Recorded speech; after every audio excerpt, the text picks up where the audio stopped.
Welcome everybody. Hello, Prof. Hello, Prof.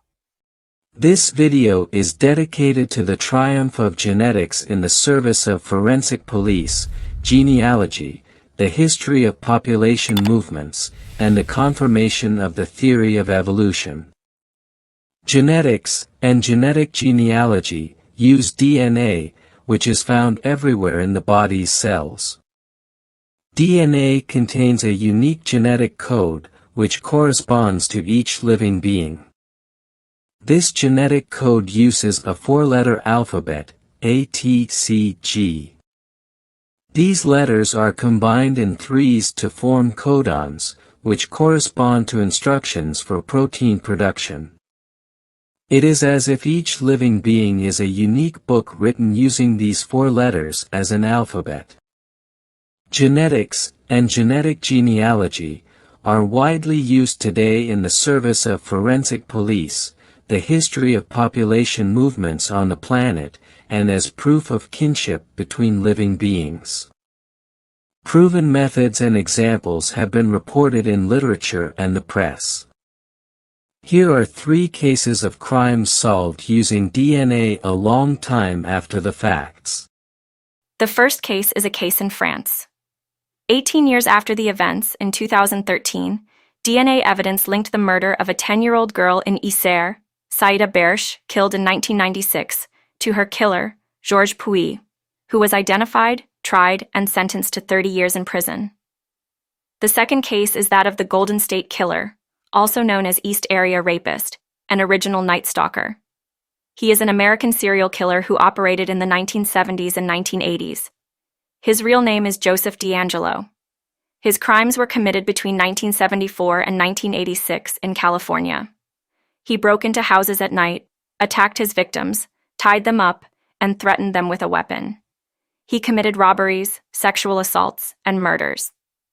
After decades of fruitless investigation, D'Angelo was arrested in 2018, thanks to a great breakthrough in genetic genealogy.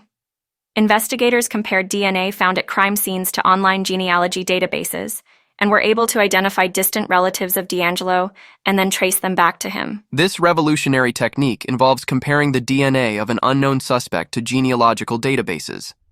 By identifying distant relatives, investigators can trace a family tree and thus identify the suspect within that family tree. In D'Angelo's case, investigators use the GEDmatch database. It allows users to upload their DNA results for genealogical purposes, but it can also be used by forensic scientists to solve crimes. D'Angelo's arrest, which resulted in a life sentence, marked a turning point in the history of criminology. It demonstrated the potential of genetic genealogy to solve old cases and paved the way for new investigative methods. The third case is a famous criminal case that occurred in Sweden in 2004. On October 19th, in the city of Linköping, 8-year-olds Mohammed Amour and 56-year-old Anna-Lena Svensson were stabbed to death in the street. Despite significant investigative resources, the case remained unsolved for 16 years. The authorities had a DNA profile of the suspect, but no match was found in police databases.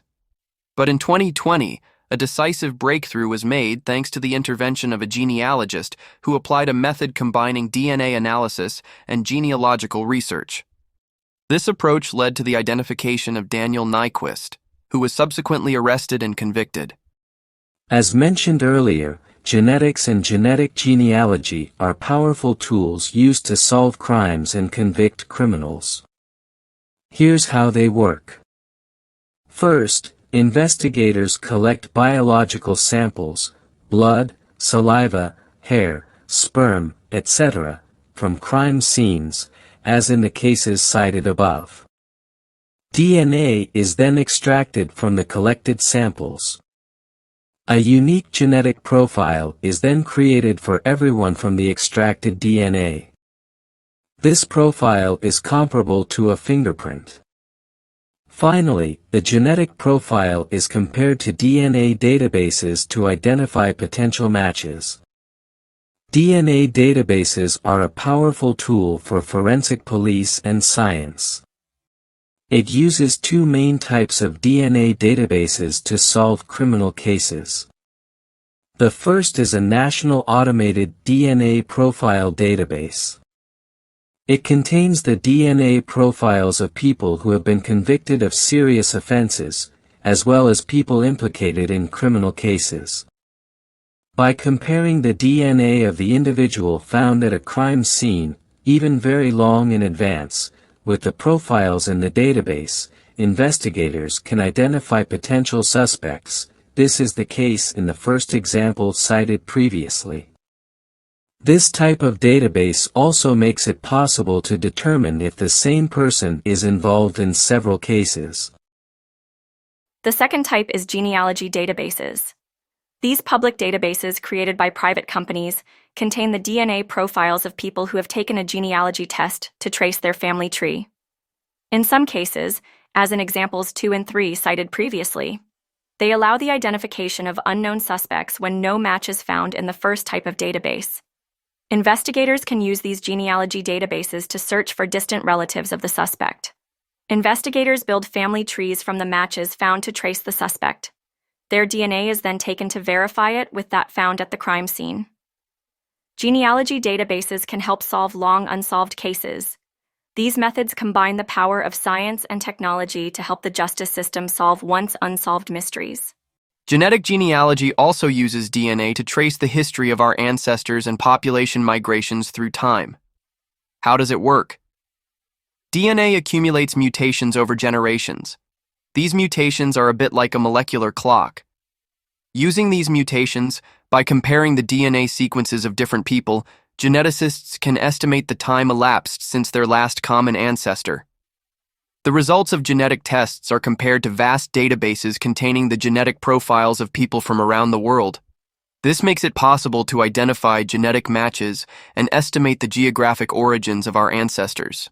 In addition, this genetic data can help reconstruct population movements, genetic mixing, and the historical events that shaped our genetic heritage.